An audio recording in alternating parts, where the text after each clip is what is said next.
احمق لوگ کہیں گے کہ مسلمان جس قبلے پر پہلے سے چلے آتے تھے اب اس سے کیوں منہ پھیر بیٹھے؟ تم کہہ دو کہ مشرق اور مغرب سب اللہ ہی کا ہے، وہ جس کو چاہتا ہے سیدھے رستے پر چلاتا ہے، اور اسی طرح ہم نے تم کو امت معتدل بنایا ہے تاکہ تم لوگوں پر گواہ بنو اور پیغمبر آخر الزمان صلی اللہ علیہ وآلہ وسلم تم پر گواہ بنے۔ اور جس قبلے پر تم پہلے تھے اس کو ہم نے اس لیے مقرر کیا تھا کہ معلوم کریں کہ کون ہمارے پیغمبر کا تابع رہتا ہے اور کون الٹے پاؤں پھر جاتا ہے۔ اور یہ بات یعنی تحویل قبلہ لوگوں کو گراں معلوم ہوئی، مگر جن کو اللہ نے ہدایت بخشی ہے وہ اسے گراں نہیں سمجھتے، اور اللہ ایسا نہیں کہ تمہارے ایمان کو یوں ہی ضائع کر دے۔ اللہ تو لوگوں پر بڑا مہربان ہے، صاحب رحمت ہے۔ اے پیغمبر صلی اللہ علیہ وآلہ وسلم، ہم تمہارا آسمان کی طرف منہ اٹھانا دیکھ رہے ہیں، سو ہم تم کو اسی قبلے کی طرف جس کو تم پسند کرتے ہو منہ کرنے کا حکم دیں گے۔ تو اپنا منہ مسجد حرام یعنی خانہ کعبہ کی طرف پھیر لو، اور تم لوگ جہاں ہوا کرو نماز پڑھنے کے وقت اسی مسجد کی طرف منہ کر لیا کرو۔ اور جن لوگوں کو کتاب دی گئی ہے وہ خوب جانتے ہیں کہ یہ نیا قبلہ ان کے پروردگار کی طرف سے حق ہے، اور جو کام یہ لوگ کرتے ہیں اللہ ان سے بے خبر نہیں۔ اور اگر تم ان اہل کتاب کے پاس تمام نشانیاں بھی لے کر آؤ تو بھی یہ تمہارے قبلے کی پیروی نہ کریں، اور تم بھی ان کے قبلے کی پیروی کرنے والے نہیں ہو، اور ان میں سے بھی بعض کے قبلے کے پیرو نہیں۔ اور اگر تم باوجود اس کے کہ تمہارے پاس علم یعنی اللہ کا حکم آ چکا ہے ان کی خواہشوں کے پیچھے چلو گے تو ظالموں میں ہو جاؤ گے۔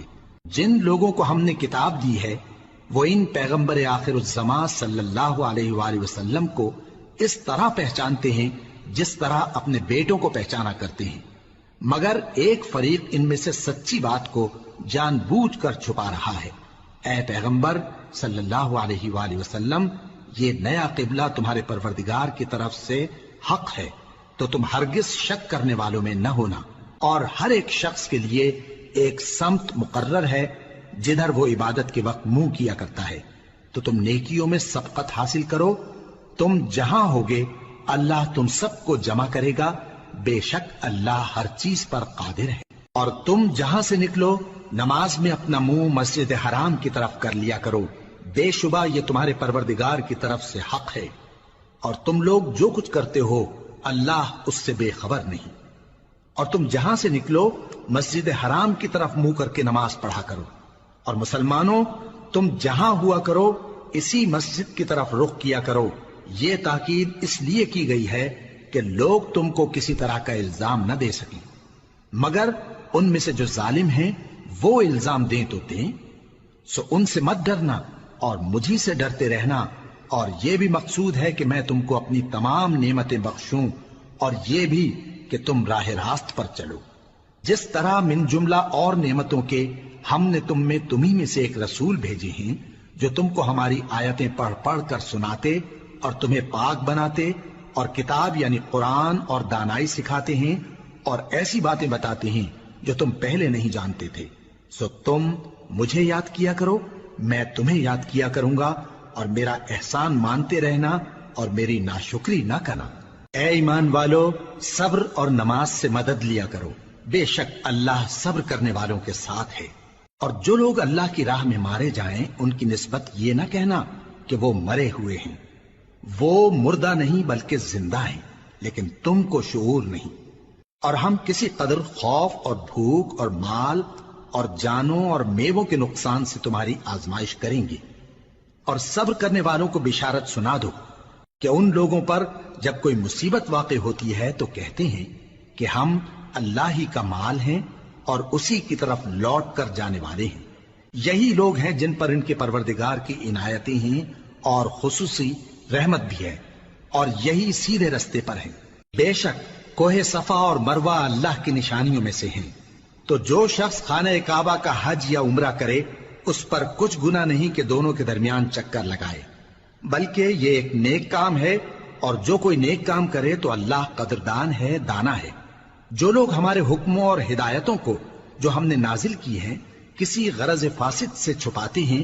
باوجود کہ ہم نے ان کو لوگوں کے سمجھانے کے لیے اپنی کتاب میں کھول کھول کر بیان کر دیا ہے۔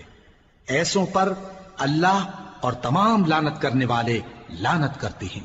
ہاں، جو توبہ کرتے ہیں اور اپنی حالت درست کر لیتے ہیں اور احکام الہی کو صاف صاف بیان کر دیتے ہیں تو میں ان کے قصور معاف کر دیتا ہوں، اور میں بڑا معاف کرنے والا، بڑا مہربان ہوں۔ جو لوگ کافر ہوئے اور کافر ہی مرے، ایسوں پر اللہ کی اور فرشتوں کی اور انسانوں کی سب کی لعنت، وہ ہمیشہ اسی لعنت میں گرفتار رہیں گے۔ ان سے نہ تو عذاب ہلکا ہی کیا جائے گا اور نہ انہیں کچھ مہلت ملے گی۔ اور لوگوں، تمہارا معبود ایک ہی معبود ہے، اس بڑے مہربان اور رحم والے کے سوا کوئی عبادت کے لائق نہیں۔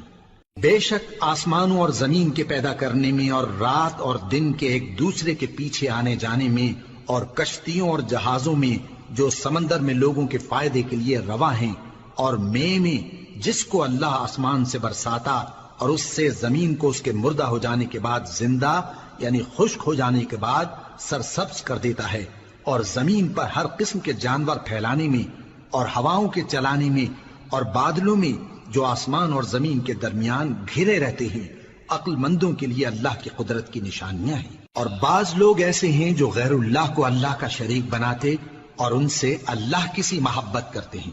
لیکن جو ایمان والے ہیں وہ تو اللہ ہی کے سب سے زیادہ دوست دار ہیں۔ اور اے کاش ظالم لوگ جو بات عذاب کے وقت دیکھیں گے اب دیکھ لیتے کہ سب طرح کی طاقت اللہ ہی کو ہے، اور یہ کہ اللہ سخت عذاب کرنے والا ہے۔ اس دن کفر کے پیشوا اپنے پیروں سے بیزاری ظاہر کریں گے اور دونوں عذاب الہی دیکھ لیں گے اور ان کے آپس کے تعلقات منقطع ہو جائیں گے۔ یہ حال دیکھ کر پیروی کرنے والے حسرت سے کہیں گے کہ اے کاش ہمیں پھر دنیا میں جانا نصیب ہو، تاکہ جس طرح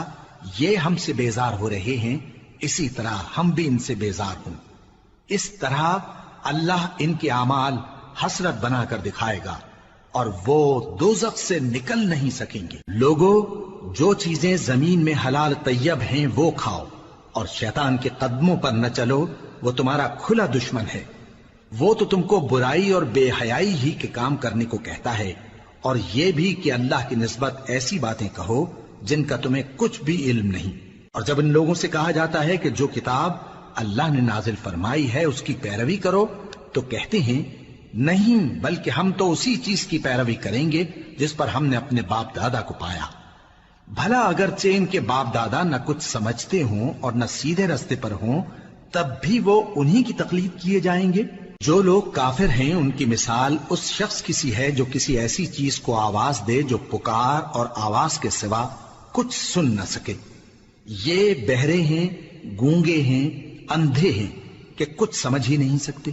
اے اہل ایمان، جو پاکیزہ چیزیں ہم نے تم کو عطا فرمائی ہیں ان کو کھاؤ، اور اگر اللہ ہی کے بندے ہو تو اس کی نعمتوں کا شکر بھی ادا کرو۔ اس نے تو تم پر بس مرا ہوا جانور اور لہو اور سور کا گوشت اور جس چیز پر اللہ کے سوا کسی اور کا نام پکارا جائے حرام کر دیا ہے۔ ہاں، جو مجبور ہو جائے بشرطے کہ اللہ کی نافرمانی نہ کرے اور حد ضرورت سے باہر نہ نکل جائے، اس پر کچھ گناہ نہیں۔ بے شک اللہ بخشنے والا ہے، رحم کرنے والا ہے۔ جو لوگ اللہ کی کتاب سے ان آیتوں اور ہدایتوں کو جو اس نے نازل فرمائی ہیں چھپاتے اور ان کے بدلے تھوڑی سی قیمت یعنی دنیاوی منفعت حاصل کرتے ہیں، وہ اپنے پیٹوں میں محض آگ بھرتے ہیں۔ ایسے لوگوں سے اللہ قیامت کے دن نہ کلام کرے گا اور نہ ان کو گناہوں سے پاک کرے گا، اور ان کے لیے دکھ دینے والا عذاب ہے۔ یہ وہ لوگ ہیں جنہوں نے ہدایت چھوڑ کر گمراہی اور بخشش چھوڑ کر عذاب خرید لیا۔ یہ آتش جہنم کی کیسی برداشت کرنے والے ہیں۔ یہ اس لیے کہ اللہ نے کتاب سچائی کے ساتھ نازل فرمائی، اور جن لوگوں نے اس کتاب میں اختلاف کیا وہ ضد میں آ کر نیکی سے دور ہو گئے ہیں۔ نیکی یہی نہیں کہ تم مشرق و مغرب کو قبلہ سمجھ کر ان کی طرف منہ کر لو، بلکہ نیکی یہ ہے کہ لوگ اللہ پر اور روز آخر پر اور فرشتوں پر اور اللہ کی کتاب پر اور پیغمبروں پر ایمان لائیں، اور مال باوجود عزیز رکھنے کے رشتہ داروں اور یتیموں اور محتاجوں اور مسافروں اور مانگنے والوں کو دیں، اور گردنوں کے چھڑانے میں خرچ کریں، اور نماز پڑھیں اور زکات دیں، اور جب عہد کر لیں تو اس کو پورا کریں، اور سختی اور تکلیف میں اور جنگ کے وقت ثابت قدم رہیں۔ یہی لوگ ہیں جو ایمان میں سچے ہیں، اور یہی ہیں جو اللہ سے ڈرنے والے ہیں۔ مومنوں، تم کو مقتولوں کے بارے میں قصاص یعنی خون کے بدلے خون کا حکم دیا جاتا ہے، اس طرح پر کہ آزاد کے بدلے آزاد مارا جائے، اور غلام کے بدلے غلام، اور عورت کے بدلے عورت۔ اور اگر قاتل کو اس کے مقتول بھائی کے قصاص میں سے کچھ معاف کر دیا جائے تو وارث مقتول کو پسندیدہ طریق سے قرارداد کی پیروی یعنی مطالبہ خون بہا کرنا اور قاتل کو خوشخوئی کے ساتھ ادا کرنا چاہیے۔ یہ تمہارے پروردگار کی طرف سے تمہارے لیے آسانی اور مہربانی ہے۔ اب جو اس کے بعد زیادتی کرے اس کے لیے دکھ کا عذاب ہے۔ اور اے اہل عقل، حکم قصاص میں تمہاری زندگانی ہے کہ تم قتل و خونریزی سے بچو۔ تم پر فرض کیا جاتا ہے کہ جب تم میں سے کسی کو موت کا وقت آ جائے تو اگر وہ کچھ مال چھوڑ جانے والا ہو تو ماں باپ اور رشتہ داروں کے لیے دستور کے مطابق وصیت کر جائے۔ اللہ سے ڈرنے والوں پر یہ ایک حق ہے۔ پھر جو شخص وصیت کو سننے کے بعد اس کو بدل ڈالے تو اس کے بدلنے کا گناہ انہی لوگوں پر ہے جو اس کو بدلیں، اور بے شک اللہ سنتا جانتا ہے۔ اب اگر کسی کو وصیت کرنے والے کی طرف سے کسی وارث کی طرفداری یا حق تلفی کا اندیشہ ہو تو اگر وہ وصیت کو بدل کر وارثوں میں صلح کرا دے تو اس پر کچھ گناہ نہیں، بے شک اللہ بخشنے والا ہے، رحم والا ہے۔ مومنوں، تم پر روزے فرض کیے گئے ہیں جس طرح تم سے پہلے لوگوں پر فرض کیے گئے تھے تاکہ تم پرہیزگار بنو۔ روزوں کے دن گنتی کے چند روز ہیں، تو جو شخص تم میں سے بیمار ہو یا سفر میں ہو تو دوسرے دنوں میں روزوں کا شمار پورا کر لے۔ اور جو لوگ روزہ رکھنے کی طاقت رکھیں لیکن رکھیں نہیں، وہ روزے کے بدلے محتاج کو کھانا کھلا دیں۔ اور جو کوئی اپنی مرضی سے زیادہ نیکی کرے تو اس کے حق میں زیادہ اچھا ہے، اور اگر سمجھو تو روزہ رکھنا ہی تمہارے حق میں بہتر ہے۔ روزوں کا مہینہ رمضان کا مہینہ ہے جس میں قرآن اول نازل ہوا، جو لوگوں کا رہنما ہے اور جس میں ہدایت کی کھلی نشانیاں ہیں، اور جو حق و باطل کو الگ الگ کرنے والا ہے۔ تو جو کوئی تم میں سے اس مہینے میں موجود ہو چاہیے کہ پورے مہینے کے روزے رکھے، اور جو بیمار ہو یا سفر میں ہو تو دوسرے دنوں میں روزے رکھ کر ان کا شمار پورا کر لے۔ اللہ تمہارے حق میں آسانی چاہتا ہے اور سختی نہیں چاہتا، اور یہ آسانی کا حکم اس لیے دیا گیا ہے کہ تم روزوں کا شمار پورا کر لو، اور اس احسان کے بدلے کہ اللہ نے تم کو ہدایت بخشی ہے تم اس کو بزرگی سے یاد کرو اور اس کا شکر کرو۔ اور اے پیغمبر، جب تم سے میرے بندے میرے بارے میں دریافت کریں تو انہیں معلوم ہو کہ میں تو تمہارے پاس ہی ہوں۔ جب کوئی پکارنے والا مجھے پکارتا ہے تو میں اس کی دعا قبول کرتا ہوں، تو ان کو چاہیے کہ میرے حکموں کو مانیں اور مجھ پر ایمان رکھیں تاکہ نیک رستہ پائیں۔ روزوں کی راتوں میں تمہارے لیے اپنی عورتوں کے پاس جانا جائز کر دیا گیا ہے، وہ تمہاری پوشاک ہیں اور تم ان کی پوشاک ہو۔ اللہ کو معلوم ہے کہ تم ان کے پاس جانے سے اپنے حق میں خیانت کرتے تھے، سو اس نے تم پر مہربانی کی اور تمہاری حرکات سے درگزر فرمائی، تو اب تم کو اختیار ہے کہ ان سے مباشرت کرو۔ اور اللہ نے جو چیز تمہارے لیے لکھ رکھی ہے یعنی اولاد، اس کو اللہ سے طلب کرو اور کھاؤ اور پیو یہاں تک کہ صبح کی سفید دھاری رات کی سیاہ دھاری سے الگ نظر آنے لگے، پھر روزہ رکھ کر رات تک پورا کرو۔ اور جب تم مسجدوں میں اعتکاف بیٹھتے ہو تو ان سے مباشرت نہ کرو، یہ اللہ کی حدیں ہیں، ان کے پاس نہ جانا۔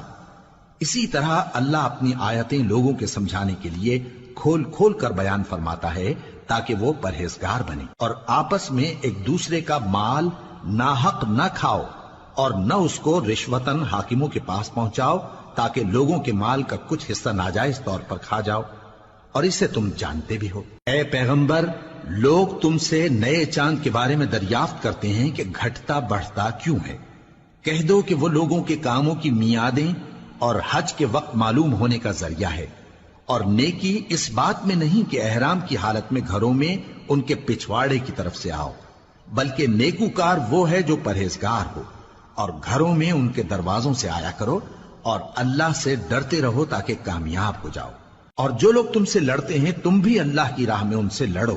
مگر زیادتی نہ کرنا، کہ اللہ زیادتی کرنے والوں کو دوست نہیں رکھتا، اور ان کو جہاں پاؤ قتل کر دو، اور جہاں سے انہوں نے تم کو نکالا ہے یعنی مکے سے، وہاں سے تم بھی ان کو نکال دو۔ اور دین سے گمراہ کرنے کا فساد قتل و خونریزی سے کہیں بڑھ کر ہے، اور جب تک وہ تم سے مسجد حرام یعنی خانہ کعبہ کے پاس نہ لڑیں تم بھی وہاں ان سے نہ لڑنا۔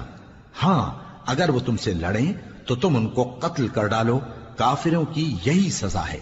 پھر اگر وہ باز آ جائیں تو اللہ بخشنے والا ہے، رحم کرنے والا ہے۔ اور ان سے اس وقت تک لڑتے رہنا کہ فساد نابود ہو جائے اور ملک میں اللہ ہی کا دین غالب ہو جائے۔ پھر اگر وہ فساد سے باز آ جائیں تو ظالموں کے سوا کسی پر زیادتی نہیں کرنی چاہیے۔ ادب کا مہینہ ادب کے مہینے کے مقابل ہے، اور ادب کی چیزیں ایک دوسرے کا بدلہ ہیں۔ پس اگر کوئی تم پر زیادتی کرے تو جیسی زیادتی وہ تم پر کرے ویسی ہی تم اس پر کرو، اور اللہ سے ڈرتے رہو اور جان رکھو کہ اللہ ڈرنے والوں کے ساتھ ہے۔ اور اللہ کی راہ میں مال خرچ کرو اور اپنے آپ کو ہلاکت میں نہ ڈالو، اور نیکی کرو، بے شک اللہ نیکی کرنے والوں کو دوست رکھتا ہے۔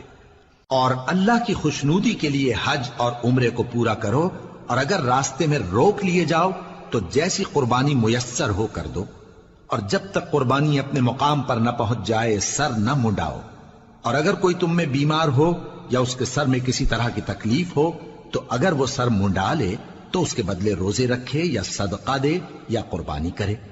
پھر جب تکلیف دور ہو کر تم مطمئن ہو جاؤ تو جو تم میں حج کے وقت تک عمرے سے فائدہ اٹھانا چاہے وہ جیسی قربانی میسر ہو کرے، اور جس کو قربانی نہ ملے وہ 3 روزے ایام حج میں رکھے اور 7 جب واپس ہو، یہ پورے 10 ہوئے۔ یہ حکم اس شخص کے لیے ہے جس کے اہل و عیال مکے میں نہ رہتے ہوں۔ اور اللہ سے ڈرتے رہو اور جان رکھو کہ اللہ سخت عذاب دینے والا ہے۔ حج کے مہینے معین ہیں جو معلوم ہیں، تو جو شخص ان مہینوں میں حج کی نیت کر لے تو حج کے دنوں میں نہ عورتوں سے اختلاط کرے، نہ کوئی برا کام کرے اور نہ کسی سے جھگڑے۔ اور جو نیک کام تم کرو گے وہ اللہ کو معلوم ہو جائے گا۔ اور زاد راہ یعنی رستے کا خرچ ساتھ لے جاؤ، کیونکہ بہترین زاد راہ پرہیزگاری ہے۔ اور اے اہل عقل مجھی سے ڈرتے رہو، اس کا تمہیں کچھ گناہ نہیں کہ حج کے دنوں میں بذریعہ تجارت اپنے پروردگار سے روزی طلب کرو۔ اور جب عرفات سے واپس ہونے لگو تو مشعر حرام یعنی مزدلفہ میں اللہ کا ذکر کرو، اور اس طرح ذکر کرو جس طرح اس نے تم کو سکھایا، اور اس سے پیشتر تم لوگ ان طریقوں سے محض ناواقف تھے۔ پھر جہاں سے اور لوگ واپس ہوں وہیں سے تم بھی واپس ہو، اور اللہ سے بخشش مانگو، بے شک اللہ بخشنے والا ہے، رحمت کرنے والا ہے۔ پھر جب حج کے تمام ارکان پورے کر چکو تو مینا میں اللہ کو یاد کرو جس طرح اپنے باپ دادا کو یاد کیا کرتے تھے، بلکہ اس سے بھی زیادہ۔ اور بعض لوگ ایسے ہیں جو اللہ سے التجا کرتے ہیں کہ اے پروردگار ہم کو جو دینا ہے دنیا ہی میں دے دے، اور ایسے لوگوں کا آخرت میں کچھ حصہ نہیں۔ اور بعض ایسے ہیں کہ دعا کرتے ہیں کہ پروردگار ہم کو دنیا میں بھی نعمت عطا فرما اور آخرت میں بھی نعمت بخشیو اور دوزخ کے عذاب سے محفوظ رکھیو۔ یہی لوگ ہیں جن کے لیے ان کے کاموں کا حصہ یعنی اجر نیک تیار ہے، اور اللہ جلد حساب لینے والا ہے۔ اور قیام منا کے دنوں میں جو گنتی کے دن ہیں اللہ کو یاد کرو، اگر کوئی جلدی کرے اور 2 ہی دن میں چل دے تو اس پر بھی کچھ گناہ نہیں، اور جو بات تک ٹھہرا رہے اس پر بھی کچھ گناہ نہیں۔ یہ باتیں اس شخص کے لیے ہیں جو اللہ سے ڈرے، اور تم لوگ اللہ سے ڈرتے رہو اور جان رکھو کہ تم سب اس کے پاس جمع کیے جاؤ گے۔ اور کوئی شخص تو ایسا ہے جس کی گفتگو دنیا کی زندگی میں تم کو دلکش معلوم ہوتی ہے، اور وہ اپنے معافی ضمیر پر یعنی اس بات پر جو اس کے دل میں ہے اللہ کو گواہ بناتا ہے، حالانکہ وہ سخت جھگڑالو ہے۔ اور جب پیٹ پھیر کر چلا جاتا ہے تو زمین میں دوڑتا پھرتا ہے تاکہ اس میں فتنہ انگیزی کرے اور کھیتی کو برباد اور انسانوں اور حیوانوں کی نسل کو نابود کر دے، اور اللہ فتنہ انگیزی کو پسند نہیں کرتا۔ اور جب اس سے کہا جاتا ہے کہ اللہ سے خوف کر تو غرور اس کو گناہ میں پھنسا دیتا ہے، سو اس کو جہنم کافی ہے اور وہ بہت برا ٹھکانہ ہے۔ اور کوئی شخص ایسا ہے کہ اللہ کی خوشنودی حاصل کرنے کے لیے اپنی جان بیچ ڈالتا ہے، اور اللہ بندوں پر بہت مہربان ہے۔ مومنو، اسلام میں پورے پورے داخل ہو جاؤ اور شیطان کے پیچھے نہ چلو، وہ تو تمہارا کھلا دشمن ہے۔ پھر اگر تم احکام روشن پہنچ جانے کے بعد لڑکھڑا جاؤ تو جان رکھو کہ اللہ غالب ہے، حکمت والا ہے۔ کیا یہ لوگ اسی بات کے منتظر ہیں کہ ان پر اللہ کا عذاب بادل کے سائبانوں میں نازل ہو اور فرشتے بھی اتر آئیں اور کام تمام کر دیا جائے؟ اور سب کاموں کا رجوع اللہ ہی کی طرف ہے۔ اے پیغمبر، بنی اسرائیل سے پوچھو کہ ہم نے ان کو کتنی کھلی نشانیاں دیں، اور جو شخص اللہ کی نعمت کو اپنے پاس آنے کے بعد بدل دے تو اللہ سخت عذاب کرنے والا ہے۔ اور جو کافر ہیں ان کے لیے دنیا کی زندگی خوشنما کر دی گئی ہے، اور وہ مومنوں سے تمسخر کرتی ہیں، لیکن جو پرہیزگار ہیں وہ قیامت کے دن ان سے اوپر ہوں گے۔ اور اللہ جس کو چاہتا ہے بے حساب رزق دیتا ہے۔ پہلے تو سب لوگوں کا ایک ہی مذہب تھا، لیکن وہ آپس میں اختلاف کرنے لگے تو اللہ نے ان کی طرف بشارت دینے والے اور ڈر سنانے والے پیغمبر بھیجے، اور ان پر سچائی کے ساتھ کتابیں نازل کی تاکہ جن امور میں لوگ اختلاف کرتے تھے ان کا ان میں فیصلہ کر دے۔ اور اس میں اختلاف بھی انہی لوگوں نے کیا جن کو کتاب دی گئی تھی، باوجود کہ ان کے پاس کھلے ہوئے احکام آ چکے تھے، اور یہ اختلاف انہوں نے صرف آپس کی ضد سے کیا۔ تو جس امر حق میں وہ اختلاف کرتے تھے اللہ نے اپنی مہربانی سے مومنوں کو اس کی راہ دکھا دی، اور اللہ جس کو چاہتا ہے سیدھا رستہ دکھا دیتا ہے۔ کیا تم یہ خیال کرتے ہو کہ یوں ہی بہشت میں داخل ہو جاؤ گے، اور ابھی تم کو پہلے لوگوں کی سی مشکلیں تو پیش آئی ہی نہیں؟ ان کو بڑی بڑی سختیاں اور تکلیفیں پہنچیں، اور وہ صعوبتوں میں ہلا ہلا دیے گئے، یہاں تک کہ پیغمبر اور مومن لوگ جو ان کے ساتھ تھے سب پکار اٹھے کہ کب اللہ کی مدد آئے گی۔ دیکھو اللہ کی مدد ان قریب آیا چاہتی ہے۔ اے نبی، لوگ تم سے پوچھتے ہیں کہ اللہ کی راہ میں کس طرح کا مال خرچ کریں۔ کہہ دو کہ جو چاہو خرچ کرو، لیکن جو مال خرچ کرنا چاہو وہ درجہ بدرجہ اہل استحقاق یعنی ماں باپ کو اور قریب کے رشتہ داروں کو اور یتیموں کو اور محتاجوں کو اور مسافروں کو سب کو دو، اور جو بھلائی تم کرو گے اللہ اس کو جانتا ہے۔ مسلمانوں، تم پر اللہ کے رستے میں لڑنا فرض کر دیا گیا ہے، اور وہ تمہیں ناگوار تو ہوگا، مگر عجب نہیں کہ ایک چیز تم کو بری لگے اور وہ تمہارے حق میں بھلی ہو، اور عجب نہیں کہ ایک چیز تم کو بھلی لگے اور وہ تمہارے لیے مضر ہو، اور ان باتوں کو اللہ ہی بہتر جانتا ہے اور تم نہیں جانتے۔ اے پیغمبر، لوگ تم سے عزت والے مہینوں میں لڑائی کرنے کے بارے میں دریافت کرتے ہیں، کہہ دو کہ ان میں لڑنا بڑا گناہ ہے، اور اللہ کی راہ سے روکنا اور اس سے کفر کرنا اور مسجد حرام یعنی خانہ کعبہ میں جانے سے بند کرنا اور اہل مسجد کو اس میں سے نکال دینا جو یہ کفار کرتے ہیں، اللہ کے نزدیک اس سے بھی زیادہ گناہ ہے، اور فتنہ انگیزی خون ریزی سے بھی بڑھ کر ہے۔ اور یہ لوگ ہمیشہ تم سے لڑتے رہیں گے، یہاں تک کہ اگر مقدور رکھیں تو تم کو تمہارے دین سے پھیر دیں، اور جو کوئی تم میں سے اپنے دین سے پھر کر کافر ہو جائے گا اور کافر ہی مرے گا تو ایسے لوگوں کے اعمال دنیا اور آخرت دونوں میں برباد ہو جائیں گے، اور یہی لوگ دوزخ میں جانے والے ہیں جس میں ہمیشہ رہیں گے۔ جو لوگ ایمان لائے اور اللہ کے لیے وطن چھوڑ گئے اور کفار سے جنگ کرتے رہے وہی اللہ کی رحمت کے امیدوار ہیں، اور اللہ بخشنے والا ہے، رحمت کرنے والا ہے۔ اے پیغمبر، لوگ تم سے شراب اور جوئے کا حکم دریافت کرتے ہیں، کہہ دو کہ ان میں گناہ بڑے ہیں اور لوگوں کے لیے کچھ فائدے بھی ہیں، مگر ان کے گناہ فائدوں سے کہیں زیادہ ہیں۔ اور یہ بھی تم سے پوچھتے ہیں کہ اللہ کی راہ میں کون سا مال خرچ کریں، کہہ دو کہ جو ضرورت سے زیادہ ہو۔ اس طرح اللہ تمہارے لیے اپنے احکام کھول کھول کر بیان فرماتا ہے تاکہ تم سوچو، یعنی دنیا اور آخرت کی باتوں میں غور کرو۔ اور تم سے یتیموں کے بارے میں بھی دریافت کرتے ہیں، کہہ دو کہ ان کی حالت کی اصلاح بہت اچھا کام ہے، اور اگر تم ان سے مل جل کر رہنا یعنی خرچ اکٹھا رکھنا چاہو تو وہ تمہارے بھائی ہیں، اور اللہ خوب جانتا ہے کہ خرابی کرنے والا کون ہے اور اصلاح کرنے والا کون۔ اور اگر اللہ چاہتا تو تم کو تکلیف میں ڈال دیتا، بے شک اللہ غالب ہے، حکمت والا ہے۔ اور مومنوں مشرک عورتوں سے جب تک وہ ایمان نہ لائیں نکاح نہ کرنا، کیونکہ مشرک عورت خواہ تم کو کیسی ہی بھلی لگے اس سے مومن لونڈی بہتر ہے۔ اور اسی طرح مشرک مرد جب تک ایمان نہ لائیں مومن عورتوں کو ان کی زوجیت میں نہ دینا، کیونکہ مشرک مرد سے خواہ وہ تم کو کیسا ہی بھلا لگے مومن غلام بہتر ہے۔ یہ مشرک لوگوں کو دوزخ کی طرف بلاتی ہیں، اور اللہ اپنی مہربانی سے بہشت اور بخشش کی طرف بلاتا ہے، اور اپنے حکم لوگوں سے کھول کھول کر بیان کرتا ہے تاکہ نصیحت حاصل کریں۔ اور تم سے حیض کے بارے میں دریافت کرتے ہیں، کہہ دو وہ تو نجاست ہے، سو ایام حیض میں عورتوں سے کنارہ کش رہو، اور جب تک وہ پاک نہ ہو جائیں ان سے مقاربت نہ کرو۔ ہاں جب وہ پاک ہو جائیں تو جس طریق سے اللہ نے تمہیں ارشاد فرمایا ہے ان کے پاس جاؤ، کچھ شک نہیں کہ اللہ توبہ کرنے والوں اور پاک صاف رہنے والوں کو دوست رکھتا ہے۔ تمہاری عورتیں تمہاری کھیتی ہیں، تو اپنی کھیتی میں جس طرح چاہو جاؤ،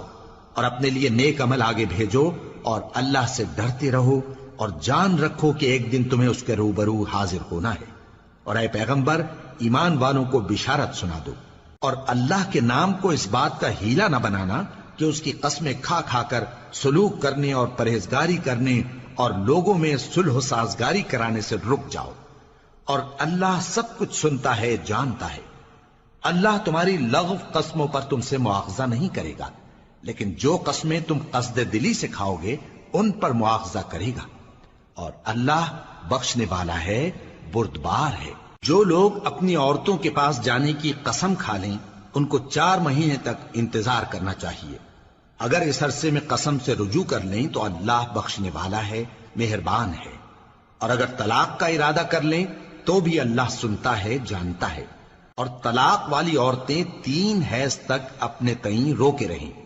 اور اگر وہ اللہ اور روز قیامت پر ایمان رکھتی ہیں تو ان کو جائز نہیں کہ اللہ نے جو کچھ ان کے شکم میں پیدا کیا ہے اس کو چھپائیں، اور ان کے خاوند اگر پھر موافقت چاہیں تو اس مدت میں وہ ان کو اپنی زوجیت میں لے لینے کے زیادہ حقدار ہیں۔ اور عورتوں کا حق مردوں پر ویسا ہی ہے جیسے دستور کے مطابق مردوں کا حق عورتوں پر ہے،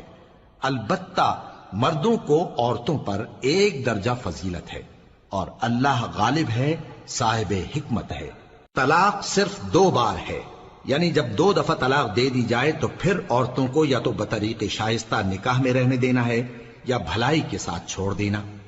اور یہ جائز نہیں کہ جو مہر تم ان کو دے چکے ہو اس میں سے کچھ واپس لے لو۔ ہاں اگر زن و شوہر کو خوف ہو کہ وہ اللہ کی حدوں کو قائم نہیں رکھ سکیں گے تو اگر عورت خاوند کے ہاتھ سے رہائی پانے کے بدلے میں کچھ دے ڈالے تو دونوں پر کچھ گناہ نہیں۔ یہ اللہ کی مقرر کی ہوئی حدیں ہیں، ان سے باہر نہ نکلنا، اور جو لوگ اللہ کی حدوں سے باہر نکل جائیں گے وہ گناہگار ہوں گے۔ پھر اگر شوہر 2 طلاقوں کے بعد تیسری طلاق عورت کو دے دے تو اس کے بعد جب تک عورت کسی دوسرے شخص سے نکاح نہ کر لے اس پہلے شوہر پر حلال نہ ہوگی۔ ہاں اگر دوسرا خاوند بھی طلاق دے دے اور عورت اور پہلا خاوند پھر ایک دوسرے کی طرف رجوع کر لیں تو ان پر کچھ گناہ نہیں، بشرطے کہ دونوں یقین کریں کہ اللہ کی حدوں کو قائم رکھ سکیں گے،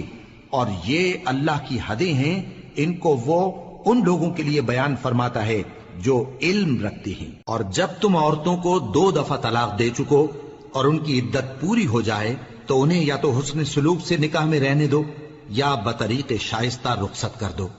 اور اس نیت سے ان کو نکاح میں نہ رہنے دینا چاہیے کہ انہیں تکلیف دو اور ان پر زیادتی کرو، اور جو ایسا کرے گا وہ اپنا ہی نقصان کرے گا۔ اور اللہ کے احکام کو ہنسی اور کھیل نہ بناؤ،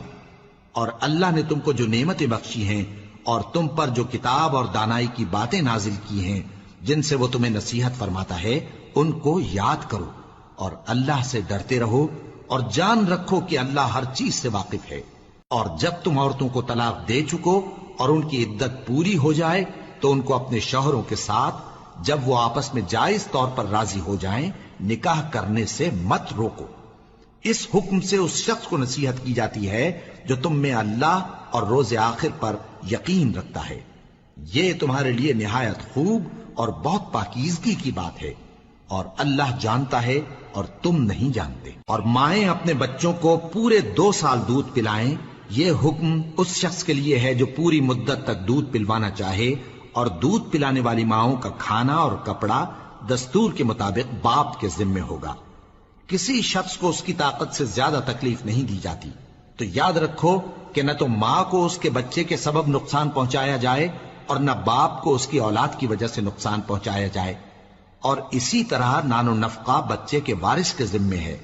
اور اگر دونوں یعنی ماں باپ آپس کی رضامندی اور صلاح سے بچے کا دودھ چھڑانا چاہیں تو ان پر کچھ گناہ نہیں، اور اگر تم اپنی اولاد کو دودھ پلوانا چاہو تو تم پر کچھ گناہ نہیں، بشرطے کہ تم دودھ پلانے والیوں کو دستور کے مطابق ان کا حق جو تم نے دینا کیا تھا دے دو، اور اللہ سے ڈرتے رہو اور جان رکھو کہ جو کچھ تم کرتے ہو اللہ اس کو دیکھ رہا ہے۔ اور جو لوگ تم میں سے مر جائیں اور عورتیں چھوڑ جائیں تو وہ عورتیں 4 مہینے اور 10 دن اپنے آپ کو روکے رہیں، اور جب یہ عدت پوری کر چکیں اور اپنے حق میں پسندیدہ کام یعنی نکاح کر لیں تو تم پر کچھ گناہ نہیں، اور اللہ تمہارے سب کاموں سے واقف ہے۔ اگر تم اشارے کنائے میں عورتوں کو نکاح کا پیغام بھیجو یا نکاح کی خواہش کو اپنے دلوں میں مخفی رکھو تو تم پر کچھ گناہ نہیں۔ اللہ کو معلوم ہے کہ تم ان سے نکاح کا ذکر کرو گے، مگر ایام عدت میں اس کے سوا کے دستور کے مطابق کوئی بات کہہ دو، پوشیدہ طور پر ان سے قول و قرار نہ کرنا، اور جب تک عدت پوری نہ ہو لے نکاح کا پختہ ارادہ نہ کرنا، اور جان رکھو کہ جو کچھ تمہارے دلوں میں ہے اللہ کو سب معلوم ہے، تو اس سے ڈرتے رہو اور جان رکھو کہ اللہ بخشنے والا ہے، حلم والا ہے۔ اور اگر تم عورتوں کو ان کے پاس جانے یا ان کا مہر مقرر کرنے سے پہلے طلاق دے دو تو تم پر کچھ گناہ نہیں، ہاں ان کو دستور کے مطابق کچھ خرچ ضرور دو، یعنی مقدور والا اپنے مقدور کے مطابق دے اور تنگ دست اپنی حیثیت کے مطابق۔ نیک لوگوں پر یہ ایک طرح کا حق ہے۔ اور اگر تم عورتوں کو ان کے پاس جانے سے پہلے طلاق دے دو لیکن مہر مقرر کر چکے ہو تو آدھا مہر دینا ہوگا۔ ہاں اگر عورتیں مہر بخش دیں یا مرد جن کے ہاتھ میں عقد نکاح ہے اپنا حق چھوڑ دیں اور پورا مہر دے دیں تو ان کو اختیار ہے، اور اگر تم مرد لوگ ہی اپنا حق چھوڑ دو تو یہ پرہیزگاری کی بات ہے، اور آپس میں بھلائی کرنے کو فراموش نہ کرنا۔ کچھ شک نہیں کہ اللہ تمہارے سب کاموں کو دیکھ رہا ہے۔ مسلمانوں، سب نمازیں خصوصاً بیچ کی نماز یعنی نماز عصر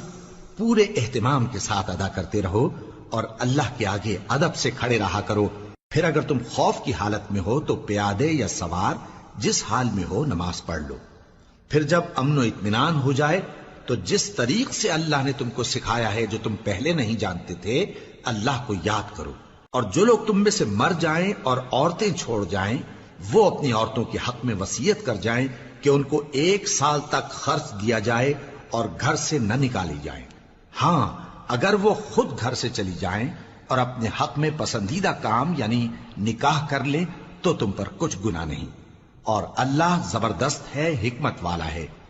اور مطلقہ عورتوں کو بھی دستور کے مطابق نان و نفقہ دینا چاہیے، پرہیزگاروں پر یہ بھی حق ہے۔ اسی طرح اللہ اپنے احکام تمہارے لیے بیان فرماتا ہے تاکہ تم سمجھو۔ بھلا تم نے ان لوگوں کو نہیں دیکھا جو شمار میں ہزاروں ہی تھے اور موت کے ڈر سے اپنے گھروں سے نکل بھاگے تھے، تو اللہ نے ان کو حکم دیا کہ مر جاؤ، پھر ان کو زندہ بھی کر دیا۔ کچھ شک نہیں کہ اللہ لوگوں پر مہربانی رکھتا ہے، لیکن اکثر لوگ شکر نہیں کرتے۔ اور مسلمانوں، اللہ کی راہ میں جہاد کرو اور جان رکھو کہ اللہ سب کچھ سنتا ہے، سب کچھ جانتا ہے۔ کون ہے کہ اللہ کو قرض حسنہ دے کہ وہ اس کے بدلے اس کو کئی گنا زیادہ دے گا، اور اللہ ہی روزی کو تنگ کرتا اور وہی اسے کشادہ کرتا ہے، اور تم اسی کی طرف لوٹ کر جاؤ گے۔ بھلا تم نے بنی اسرائیل کی ایک جماعت کو نہیں دیکھا جس نے موسیٰ کے بعد اپنے پیغمبر سے کہا کہ آپ ہمارے لیے ایک بادشاہ مقرر کر دیں تاکہ ہم اللہ کی راہ میں جہاد کریں؟ پیغمبر نے کہا کہ اگر تم کو جہاد کا حکم دیا جائے تو ایسا تو نہیں کہ لڑنے سے پہلو تہی کرو۔ وہ کہنے لگے کہ ہم اللہ کی راہ میں کیوں نہ لڑیں گے جبکہ ہم وطن سے خارج اور بال بچوں سے جدا کر دیے گئے۔ پھر جب ان کو جہاد کا حکم دیا گیا تو چند اشخاص کے سوا سب پھر گئے، اور اللہ ظالموں سے خوب واقف ہے۔ اور پیغمبر نے ان سے یہ بھی کہا کہ اللہ نے تم پر طالوت کو بادشاہ مقرر فرمایا ہے وہ بولے کہ اسے ہم پر بادشاہی کا حق کیوں کر ہو سکتا ہے؟ اس سے بڑھ کر بادشاہی کے مستحق تو ہم ہیں، اور اس کے پاس تو بہت سی دولت بھی نہیں۔ پیغمبر نے کہا کہ اللہ نے اس کو تم پر فضیلت دی ہے اور بادشاہی کے لیے منتخب فرمایا ہے۔ اس نے اسے علم بھی بہت سا بخشا ہے اور تن و توش بھی بڑا عطا کیا ہے، اور اللہ کو اختیار ہے جسے چاہے بادشاہی بخشے، وہ بڑا کشائش والا ہے، دانا ہے۔ اور پیغمبر نے ان سے کہا کہ ان کی یعنی طالوت کی بادشاہی کی نشانی یہ ہے کہ تمہارے پاس وہ صندوق آئے گا جس کو فرشتے اٹھائے ہوئے ہوں گے، اس میں تمہارے پروردگار کی طرف سے تسلی بخشنے والی چیز ہوگی اور کچھ اور چیزیں بھی ہوں گی جو موسیٰ اور ہارون چھوڑ گئے تھے۔ اگر تم ایمان رکھتے ہو تو یہ تمہارے لیے ایک بڑی نشانی ہے۔ غرض جب طالوت فوجیں لے کر روانہ ہوا تو اس نے ان سے کہا کہ اللہ ایک نہر سے تمہاری آزمائش کرنے والا ہے، جو شخص اس میں سے پانی پی لے گا اس کی نسبت تصور کیا جائے گا کہ وہ میرا نہیں، اور جو نہ پیے گا وہ سمجھا جائے گا کہ میرا ہے۔ ہاں اگر کوئی ہاتھ سے چلو بھر پانی لے لے تو خیر۔